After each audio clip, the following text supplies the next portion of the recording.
ঢাকার আকাশ অস্থায়ীভাবে আংশিক মেঘলা থাকতে পারে বলে জানিয়েছে বাংলাদেশ আবহাওয়া অধিদপ্তর। সেই সঙ্গে দিনের তাপমাত্রা অপরিবর্তিত থাকতে পারে বলে জানিয়েছে সংস্থাটি।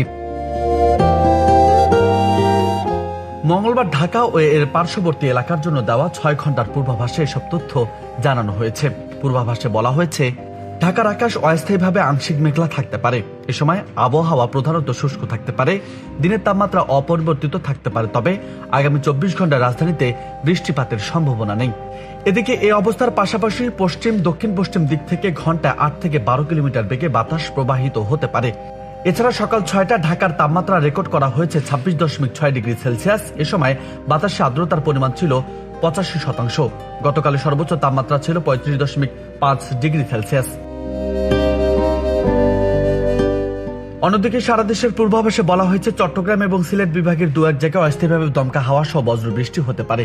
এছাড়া দেশে অন্যত্র অস্থায়ীভাবে আংশিক মেঘলা আকাশ সহ আবহাওয়া প্রধানত শুষ্ক থাকতে পারে। সারা দেশে দিন এবং রাতের তাপমাত্রা সামান্য বৃদ্ধি পেতে পারে।